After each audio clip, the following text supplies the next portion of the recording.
ਜਰੇ ਜਰੇ ਵਿੱਚ ਰਮਿਆ ਜਿਹੜਾ, ਉਹਦੀ ਅੱਖ ਤੋਂ ਬਚਿਆ ਦੱਸ ਕਿਹੜਾ। ਉਸ ਤੋਂ ਓਲਾ ਕਿੰਜ ਕਰ ਲਏਗਾ, ਕੰਧਾਂ ਕੋਠਿਆਂ ਤੋਂ ਪਾਰ ਵੇਖ ਲਏ ਜਿਹੜਾ। ਕੀਤੇ ਐਬ ਜਦ ਬੋਲੇ ਸਿਰ ਚੜ੍ਹ ਕੇ, ਤਦ ਦੇਵੇਂਗਾ ਜਵਾਬ ਦੱਸ ਕਿਹੜਾ। ਗੁਣੀ ਅਕੀਦੇ ਵਿੱਚ ਢਾਲ ਲੈ ਕਰਮ ਕਾਇਦਾ, ਅਮਨ ਹਸ਼ਰ ਰੋਜ਼ ਨੂੰ ਜੋ ਬਣੇ ਗਵਾਹ ਤੇਰਾ। ਹਸ਼ਰ ਰੋਜ਼ ਨੂੰ ਜੋ ਬਣੇ ਗਵਾਹ ਤੇਰਾ। ਚੈਨਲ ਤੂੰ ਸੱਤ ਅਖੰਡ ਜੋਤ ਤੇ ਪ੍ਰੋਗਰਾਮ ਸੁਗੜ ਵਿਚਾਰ ਦੇਖ ਰਹੇ ਸਾਰੇ ਹੀ ਸਰੋਤਿਆਂ ਨੂੰ ਸਤਿ ਸ੍ਰੀ ਅਕਾਲ। ਵਾਹਿਗੁਰੂ ਜੀ ਕਾ ਖਾਲਸਾ, ਵਾਹਿਗੁਰੂ ਜੀ ਕੀ ਫਤਿਹ। ਪ੍ਰੋਗਰਾਮ ਸੁਗੜ ਵਿਚਾਰ ਵਿੱਚ ਮੇਰਾ ਜੋ ਅੱਜ ਬੋਲਣ ਦਾ ਪਹਿਲੂ ਹੈ ਉਹ ਹੈ ਰੱਬ ਦਾ ਕੈਮਰਾ। ਰੱਬ ਪਰਮਾਤਮਾ ਖੁਦਾ, ਉਹ ਸ਼ਬਦ, ਉਹ ਅੱਖਰ ਜਿਨ੍ਹਾਂ ਦਾ ਔਰਾ ਆਬਾ ਇੰਨਾ ਪ੍ਰਭਾਵਸ਼ਾਲੀ ਹੈ ਕਿ ਇਹਨਾਂ ਅੱਖਰਾਂ ਦਾ ਨਾਮ ਆਉਂਦੇ ਹੀ ਸਾਡੇ ਬੋਲਾਂ 'ਚ ਅਦਬ, ਸਾਡੇ ਸ਼ਬਦਾਂ 'ਚ ਲਿਆਕਤ ਆ ਜਾਂਦੀ ਹੈ। ਪਰ ਅਫਸੋਸ ਕਿ ਇਹ ਲਿਆਕਤ, ਇਹ ਅਦਬ ਸ਼ਬਦਾਂ ਦੇ ਨਾਲ ਆਉਂਦਾ ਤੇ ਸ਼ਬਦਾਂ ਦੇ ਨਾਲ ਹੀ ਚਲਾ ਜਾਂਦਾ ਹੈ। ਸ਼ਾਇਦ ਇੱਕ ਸ਼ਬਦ ਤੋਂ ਵੱਧ ਕੋਈ ਅਹਿਮੀਅਤ ਨਹੀਂ ਹੈ ਸਾਡੀਆਂ ਨਜ਼ਰਾਂ 'ਚ ਇਸ ਪਾਕ ਪਵਿੱਤਰ ਵਜੂਦ ਦੀ। ਮਾਫ਼ ਕਰਨਾ, ਅੱਜ ਅਸੀਂ ਇਨਸਾਨ ਨੂੰ, ਇਨਸਾਨੀ ਵਜੂਦ ਦੁਆਰਾ ਸਿਰਜੀਆਂ ਚੀਜ਼ਾਂ ਨੂੰ ਜ਼ਿਆਦਾ ਪ੍ਰਭਾਵਸ਼ਾਲੀ ਸਮਝਦੇ ਹਾਂ। ਇਨਸਾਨ ਅੰਦਰ ਜਿੰਦਾ ਜੋਤ ਰੂਪ ਸਮਾਏ ਰੱਬ ਦੀ ਬਜਾਏ। ਤੇ ਸਾਡੀ ਨਾ ਸਮਝੀ ਦੇ ਇਸੇ ਸੰਦਰਭ ਦੇ ਮੁਤਲਕ ਗੱਲ ਕਰਦੇ ਅੱਜ ਦੇ ਸੁਗੜ ਵਿਚਾਰ 'ਚ। ਜੇ ਗੱਲ ਕੀਤੀ ਜਾਵੇ ਅੱਜ ਦੇ ਆਧੁਨਿਕ ਯੁੱਗ ਦੀ, ਤਾਂ ਅੱਜ ਦੇ ਤਕਨੀਕੀ ਦੌਰ 'ਚ ਸਾਡੇ ਕੋਲ ਬੜੀਆਂ ਸੁਵਿਧਾ, ਬੜੇ ਸਾਧਨ ਹਨ ਆਪਣੇ ਆਪ ਨੂੰ, ਆਪਣੇ ਆਪਣਿਆਂ ਨੂੰ, ਆਪਣੇ ਘਰ ਮਕਾਨ ਨੂੰ, ਆਪਣੇ ਕਾਰੋਬਾਰੀ ਦਾਇਰਿਆਂ ਨੂੰ ਮਹਿਫੂਜ਼ ਰੱਖਣ ਦੇ। ਤੇ ਇਹਨਾਂ ਵੱਖ-ਵੱਖ ਸਾਧਨਾਂ 'ਚੋਂ, ਵੱਖ-ਵੱਖ ਸੁਵਿਧਾ 'ਚੋਂ ਇੱਕ ਸਾਧਨ, ਇੱਕ ਸੁਵਿਧਾ ਹੈ CCTV ਕੈਮਰਾ, ਜੋ ਇੱਕ ਕਿਸਮ ਨਾਲ ਸਾਡੀ ਗੈਰ ਮੌਜੂਦਗੀ 'ਚੋਂ ਸਾਡੇ ਘਰ ਤੇ, ਸਾਡੀ ਦੁਕਾਨ ਤੇ ਨਿਗਾਹ ਰੱਖਦਾ ਹੈ, ਭਾਵ ਕੇ ਨਜ਼ਰ ਰੱਖਦਾ ਹੈ। ਤੇ ਲੋੜ ਪੈਣ ਤੇ ਅਸੀਂ CCTV ਕੈਮਰੇ ਦੀਆਂ ਨਜ਼ਰਾਂ ਰਾਹੀਂ, ਭਾਵ ਕੇ ਰਿਕਾਰਡਿੰਗ ਰਾਹੀਂ ਵੇਖ ਲੈਂਦੇ ਹਾਂ ਕਿ ਸਾਡੀ ਗੈਰ ਮੌਜੂਦਗੀ 'ਚ ਸਾਡੇ ਪਿੱਛੋਂ ਸਾਡੇ ਘਰ ਮਕਾਨ 'ਚ ਕੌਣ ਆਇਆ ਤੇ ਕਿਸ ਨੇ ਕੀ ਕੀਤਾ। ਇਹ CCTV ਕੈਮਰਾ ਜਿਸ ਘਰ 'ਚ, ਜਿਸ ਦੁਕਾਨ ਮਕਾਨ 'ਚ ਲੱਗਾ ਹੁੰਦਾ ਹੈ, ਜ਼ਿਆਦਾਤਰ ਕੋਈ ਗੈਰ, ਕਿਸੇ ਨਾਪਾਕ ਇਰਾਦੇ ਮਨਸੂਬੇ ਨਾਲ ਉੱਥੇ ਦਾਖਲ ਨਹੀਂ ਹੁੰਦਾ।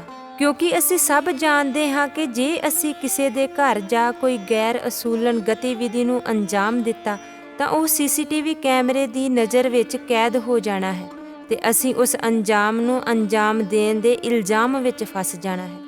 ਇਸ ਲਈ CCTV ਕੈਮਰੇ ਨੂੰ ਤੱਕਦਿਆਂ ਹੀ ਸਾਡੇ ਅੰਦਰ ਦਾ ਅਸੱਭਿਅਕ ਕੀੜਾ ਸੱਭਿਅਕ ਸਲੀਕੇ ਦੇ ਵਸਤਰ ਪਾ ਸੱਭਿਅਕ ਕਾਇਦੇ 'ਚ ਸੱਜ ਜਾਂਦਾ ਹੈ ਕਿ ਕਿਤੇ CCTV ਕੈਮਰੇ 'ਚ ਮੇਰਾ ਅਸੱਭਿਅਕ ਰੂਪ ਨਾ ਕੈਦ ਹੋ ਜਾਵੇ। ਖੈਰ, ਇਹ CCTV ਕੈਮਰਾ ਭਾਵ ਇਸ ਜੱਗ ਦਾ ਬਣਾਇਆ ਕੈਮਰਾ ਤਾਂ ਰੂਪ ਤੱਕ ਦਾ, ਆਕਾਰ ਤੱਕ ਦਾ, ਮਟੀਰੀਅਲ ਤੱਕ ਦਾ, ਸਾਡੇ ਕਰਮ ਦਾ ਬਾਹਰੀ ਰੂਪ ਭਾਵ ਕਿ ਜਿਸਮਾਨੀ ਰੂਪ ਤੱਕ ਦਾ। ਇਸ ਲਈ ਇਸ ਸਾਹਮਣੇ ਆਪਣੇ ਆਪ ਨੂੰ ਕਿਵੇਂ ਪੇਸ਼, ਕਿਸ ਤਰੀਕੇ ਨਾਲ ਆਪਣੇ ਆਪ ਇਸ ਕੈਮਰੇ ਨੂੰ ਦਿਖਾਉਣਾ, ਇਹ ਦਿਮਾਗੀ ਹੇਰ-ਫੇਰ ਨਾਲ, ਦਿਮਾਗੀ ਚਤਰ ਚਲਾਕੀ ਨਾਲ ਅਸੀਂ ਤੈਅ ਕਰ ਸਕਦੇ ਹਾਂ।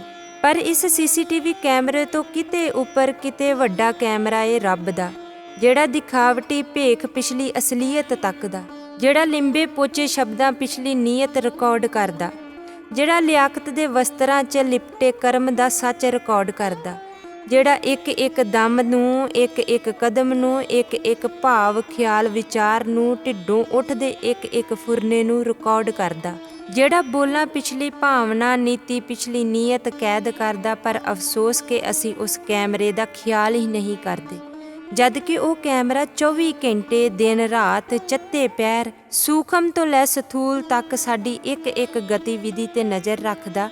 ਗੁਰੂ ਗੁਰਬਾਣੀ ਫਰਮਾਨ ਹੈ, ਤੂੰ ਸਭਨੀ ਥਾਈਂ ਜਿੱਥੇ ਹੋਂ ਜਾਈਂ, ਸਾਚਾ ਸਿਰਜਣਹਾਰ ਜੀਓ। ਕਹਿੰਦੇ ਉਹ ਪਰਮ ਪਿਤਾ ਪਰਮਾਤਮਾ, ਉਹ ਸਰਬ ਵਿਆਪਕ ਹਸਤੀ ਜਰੇ ਜਰੇ ਵਿੱਚ ਹੈ। ਕੋਈ ਕਣ, ਕੋਈ ਕਿਨਕਾ ਉਸ ਸਰਬ ਵਿਆਪਕ ਹਸਤ ਤੋਂ ਬਾਹਰਾ ਨਹੀਂ ਹੈ। ਗੁਰੂ, ਪੀਰ, ਰਹਿਬਰ, ਪਗੰਬਰ, ਭਗਤ, ਔਲੀਏ, ਫਕੀਰ, ਜਿਨ੍ਹਾਂ ਸਰਬ ਵਿਆਪਕ ਹਸਤ ਦੇ ਸਰਬ ਵਿਆਪਕ ਸਰੂਪ ਦਾ ਬੋਧ ਕੀਤਾ, ਜਿਨ੍ਹਾਂ ਕਣ ਕਣ 'ਚ ਸਮਾਏ ਉਸ ਨਿਰਾ ਆਕਾਰ ਦੇ ਆਕਾਰ ਰੂਪ ਦਾ ਬੋਧ ਕੀਤਾ, ਉਹਨਾਂ ਬੜੀਆਂ ਤਕੀਦਾਂ ਨਾਲ ਇਸ ਅਸਲੀਅਤ ਨੂੰ, ਇਸ ਸੱਚਾਈ ਨੂੰ ਸਾਡੇ ਸਾਹਮਣੇ ਤਕਸੀਰ ਕਰਨ ਦਾ ਉਪਰਾਲਾ ਕੀਤਾ ਹੈ ਕਿ ਪਰਮਾਤਮਾ ਸਭ ਕੁਝ ਵੇਖਦਾ ਹੈ, ਉਸ ਤੋਂ ਕੁਝ ਵੀ ਲੁਕਿਆ ਨਹੀਂ, ਉਸ ਤੋਂ ਕੁਝ ਵੀ ਓਹਲੇ ਨਹੀਂ। ਰੂਹਾਨੀ ਇਲਹਾਮ ਕਲਾਮ ਦੀ ਜਮਾਤ ਅੰਦਰ ਸਾਨੂੰ ਆਮ ਇਨਸਾਨਾਂ ਨੂੰ ਸਮਝਾਉਣ ਲਈ ਸੁਣਾਈ ਜਾਂਦੀ ਇੱਕ ਕਹਾਣੀ ਤਾਂ ਤਕਰੀਬਨ ਅਸੀਂ ਸਭ ਨੇ ਸੁਣੀ ਹੋਵੇਗੀ ਕਿ ਕਿਵੇਂ ਇੱਕ ਫਕੀਰ ਆਪਣੇ ਦੋ ਚੇਲਿਆਂ ਦੀ ਮਨੋਸਥਿਤੀ ਨੂੰ ਭਾਂਪਣ ਲਈ ਉਹਨਾਂ ਨੂੰ ਇੱਕ ਕਾਰਜ ਦਿੰਦੇ ਹਨ ਤੇ ਕਿਵੇਂ ਇੱਕ ਚੇਲਾ ਓਲੇ ਜਾ ਉਸ ਕਰਮ ਨੂੰ ਅੰਜਾਮ ਦੇ ਵਾਪਸ ਆ ਜਾਂਦਾ ਹੈ ਤੇ ਕਿਵੇਂ ਦੂਜਾ ਇਹ ਸਮਝ ਲੈ ਕੇ ਵਾਪਸ ਆਉਂਦਾ ਹੈ ਪਰਮਾਤਮਾ ਹਰ ਥਾਂ ਹੈ, ਕੋਈ ਵੀ ਥਾਂ ਉਸ ਤੋਂ ਬਾਹਰ ਹੀ ਨਹੀਂ। ਹੁਣ ਜੇ ਇਸ ਕਹਾਣੀ ਮੁਤਾਬਕ ਅਸੀਂ ਆਪਣੇ ਆਪ ਵੱਲ ਝਾਤੀ ਮਾਰ ਕੇ ਵੇਖੀਏ, ਆਪਣੇ ਵਿਚਾਰਨ ਦੇ ਤੌਰ ਤਰੀਕੇ 'ਤੇ ਗੌਰ ਕਰਕੇ ਵੇਖੀਏ ਤਾਂ ਸਾਡੇ ਵਿੱਚੋਂ ਬਹੁਤੇ ਐਸੇ ਮਾਨਸਿਕਤਾ ਨਾਲ ਵਿਚਰਦੇ ਹਨ ਕਿ ਕਿਹੜਾ ਕੋਈ ਵੇਖਦਾ। ਠੀਕ ਹੈ, ਕੋਈ ਨਹੀਂ ਵੇਖਦਾ, ਜਿਸਮਾਨੀ ਵਜੂਦ ਵਾਲਾ ਕੋਈ ਇਨਸਾਨ ਨਹੀਂ ਵੇਖਦਾ, ਪਰ ਉਹ ਤਾਂ ਵੇਖਦਾ ਜੋ ਕਣ ਤੋਂ ਲੈ ਬ੍ਰਹਿਮੰਡ ਤੱਕ ਜੋਤ ਰੂਪ ਪਸਰਿਆ। ਉਹ ਤਾਂ ਵੇਖਦਾ ਜੋ ਹਵਾ ਵਿੱਚ ਹਵਾ ਬਣ ਵਹਿੰਦਾ। ਉਹ ਤਾਂ ਵੇਖਦਾ ਜੋ ਸੂਰਜ ਦੀਆਂ ਕਿਰਨਾਂ 'ਚ ਕਿਰਨਾਂ ਰੂਪ ਸਮਾਇਆ। ਉਹ ਤਾਂ ਵੇਖਦਾ ਜੋ ਰਾਤ ਦੇ ਹਨੇਰਿਆਂ 'ਚ ਵੀ ਰੌਸ਼ਨ ਹੈ। ਉਹ ਤਾਂ ਵੇਖਦਾ ਜੋ ਤਾਰਿਆਂ ਵਿੱਚ ਚਮਕਦਾ ਏ, ਪੰਛੀਆਂ ਵਿੱਚ ਚਹਿਕਦਾ ਏ, ਫੁੱਲਾਂ ਵਿੱਚ ਮਹਿਕਦਾ ਏ, ਜੋ ਸਾਹ ਬਣ ਕਾਇਆ ਘਰ ਅੰਦਰ ਸਹਿਕਦਾ ਏ। ਉਹ ਤਾਂ ਵੇਖਦਾ ਜੋ ਕੁਦਰਤ ਦਾ ਕਰਤਾ ਏ, ਉਸ ਦਾ ਕੈਮਰਾ ਤਾਂ ਚੱਤੇ ਪਹਿਰ ਦੀ ਰਿਕਾਰਡਿੰਗ ਕਰ ਰਿਹਾ ਹੈ।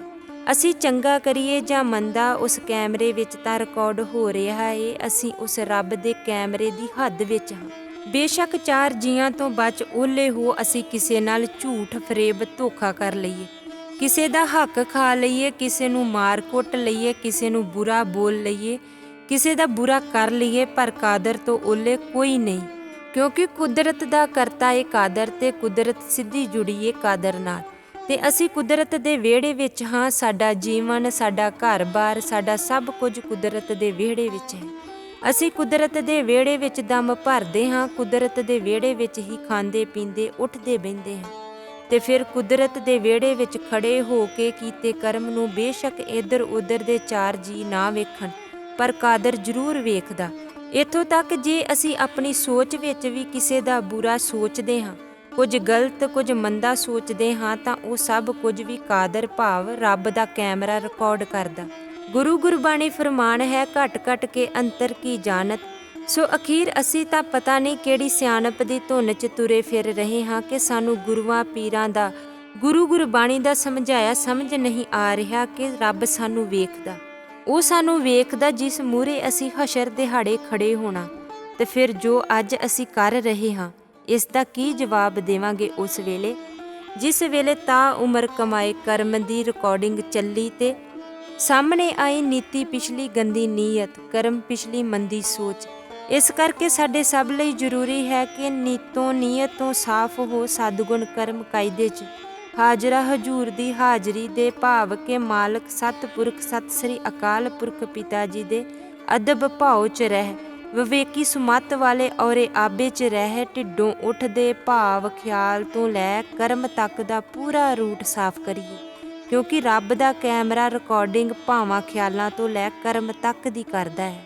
ਸਤਿ ਸ੍ਰੀ ਅਕਾਲ। ਵਾਹਿਗੁਰੂ ਜੀ ਕਾ ਖਾਲਸਾ, ਵਾਹਿਗੁਰੂ ਜੀ ਕੀ ਫਤਿਹ।